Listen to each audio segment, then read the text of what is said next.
Am I the idiot for telling my husband I'd lose respect for him if he stopped working, even though I could afford it? I, female 30, have been with my husband, male 36, for like 10 years.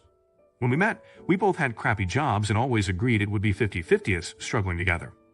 Well, as of the last few years, particularly this last year, my career took off and my pay skyrocketed, and this will be my first year making six figures. It's really cool, and I've offered to take on a lot more finances, like more of the bills and paying for trips and fun things. But recently my husband made a comment about how soon he won't have to work at his job. Our kids are school age, so there is no need for a full-time parent, and I never agreed to that. So I very firmly said, I never dreamt of financially providing for a grown man.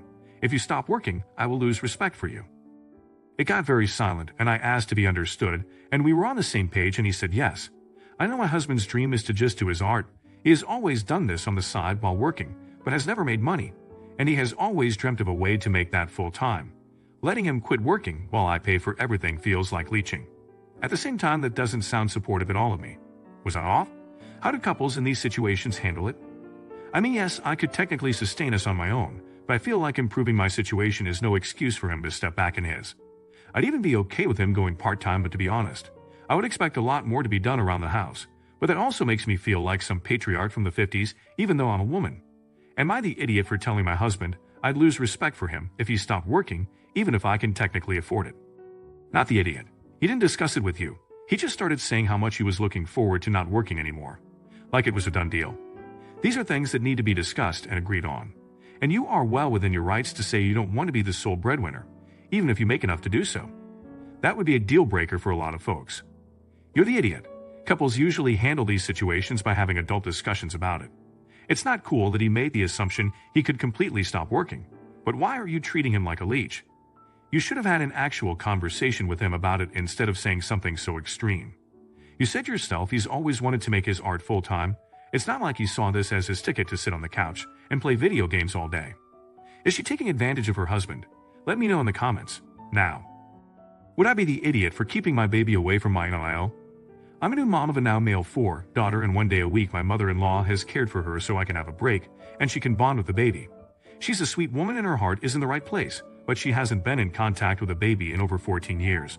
She has overfed my baby multiple times, causing the child to vomit all over herself and me having to up the amount in her bottle from 4 ounces to 7 ounces and still overfeeds her.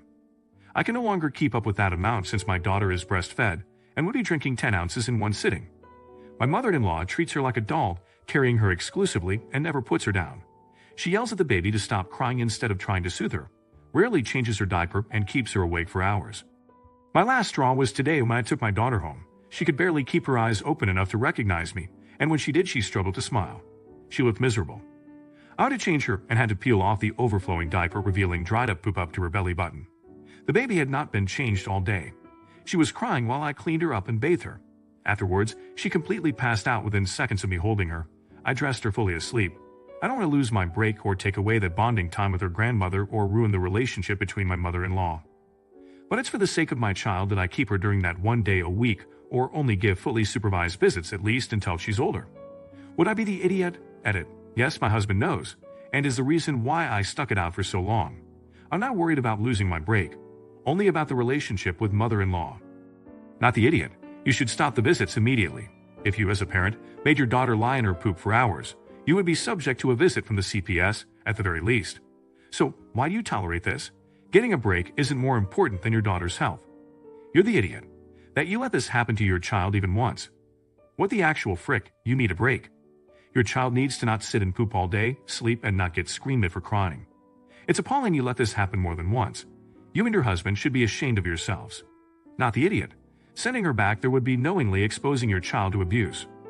Not changing a diaper all day can lead to UTIs, not to mention just how horribly uncomfortable your poor baby must have been sitting in her own poop all day. No more unsupervised visits for mother-in-law. Is this mother in the wrong? Let me know in the comments. Now. Am I the idiot for not taking my sister to the emergency room in my new car? Yesterday, my sister, 27, who is female and I, 31, was using a power washer and accidentally cut her leg, requiring 14 stitches. I'm not exactly sure how she managed to do this to herself, but this isn't the first incident she's had. She's frequently careless with power tools and often tries to do things herself when she shouldn't, leaving messes behind or getting herself hurt.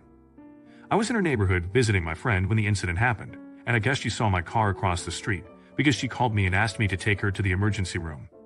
Now I have a new expensive car with leather seats, very high-end. When I saw the state her leg was in, it was very messy. She didn't do a good job cleaning it up, and it would definitely ruin my car. I asked her where the keys were to her car and said I'd take her in her car, but she said that she dropped it off for maintenance that day and then started to get into my car. I said no, she should stay there, and that I'd find an alternative. I went over to my friends and explained the situation, and asked to take his car. He's got a beat-up Toyota. He said no problem, and so I took it. I got my sister to the ER, and I even waited for her and took her home after. But on the way home, she told me I was an idiot for making her wait around when she was in pain, and there was no reason I couldn't take her to my car. I thought I found a reasonable solution, and she wasn't even waiting that long. I'm pretty annoyed with her because I didn't need to devote my whole day to caring for her, and she should be more careful when using these tools. Am I the idiot? Edit 1 for more info. I didn't call an ambulance because she didn't want me to. She didn't want to deal with them or pay a hefty bill, so she called me instead of 911. If she went through the effort to get a hold of me, she would have had an ambulance there if she wanted it. And plus, even after the car situation, I still got her to an emergency room faster than an ambulance would have. Time-wise, I really don't think grabbing towels and stuff from inside would have been much faster. My friend was just across the street, and his car already had supplies and towels and stuff in it, because he was taking his car hunting. Hence, why I didn't think he'd care about the blood. I just thought that was a better all-around option. Edit 2 for an update. I will offer to pay my friend to detail his car. You're the idiot. 14 stitches sounds like a pretty serious wound, and those warrant medical attention as fast as possible. You could have gotten a blanket or a coat or pretty much a dozen other things to protect your car, in a fraction of the time it took you to go get your friend's car. Your priorities are out of whack, not the idiot. You might have been if it was a life-threatening injury, but it's not. Also, it was entirely avoidable and self-inflicted. She would have been pissed had you required her to pay for detailing afterwards too. Was he being too harsh on his sister? Let me know in the comments. Now? Am I the idiot for wanting my boyfriend to cancel a boy's trip to attend a wedding? Me, female 25, and my Beth, male 27, have been together about 1.5 years and live together. We moved to a new city together 6 months ago and have been struggling to make new friends here. Beth had been talking about going on a trip with friends from college for a while to relieve the stress from the new city and his job here that he doesn't like. This was fine with me, except that they booked it without telling me the dates first.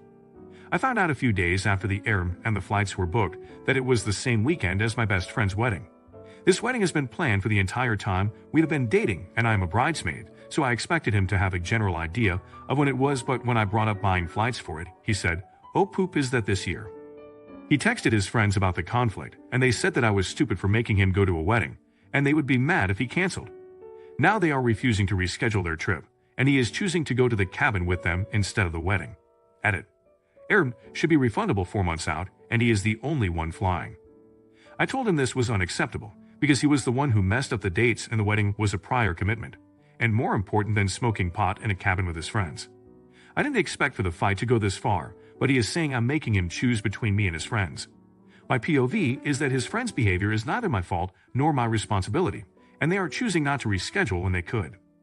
At first, I was fine with him taking this trip another weekend, but now the fight has escalated and I don't like how his friends are treating me in this situation.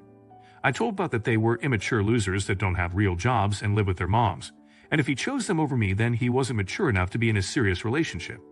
He took this personally. / Now I am putting my foot down that if he doesn't go, we are breaking up. He says it's not fair for me to give him an ultimatum. Am I the idiot? Edit. We RSVP'd, and the save the date has been on the fridge since October, so he knew he was supposed to go, and when it was. When I say general idea, I mean when he was planning the trip, he should have known it was this summer, even if he needed to reference the date. He does know this friend and has stayed at her apartment overnight when we were in town. Also, she is my best friend. I would not expect him to go to just any wedding. I might have been fine if he never wanted to go to the wedding, but it is not okay to ditch me because something better came up. He will know at least 2 other people there, sitting together at reception. And since the wedding is in my hometown, we are staying with my family who he is close with. It's rude to me and the bride to back out after RSVPing. You're the idiot. There is no reason you can't go to this wedding by yourself. What are people so weird about this? Just do 2 different things and make everyone happy. The wedding party are your friends. He doesn't have an attachment to them, so why does he have to go? The cabin is his friends. He can go and enjoy himself while you are at a wedding enjoying yourself. Not the idiot. I'm all for separate vacations and have 0 issue with that. But as a couple, you don't unilaterally plan a vacation. You communicate and ask each other about dates. He made plans without even checking those dates and knowing that he had a very important date coming up. Plus, his friends gave him an ultimatum. He's choosing friends over his relationship, and in this case, it totally should be a relationship of friends. Is she overreacting? Let me know in the comments. Now, am I the idiot for going off on my classmate and making her cry in front of everyone? My classmate, who is a woman in her mid-20s, is very ignorant about mental health.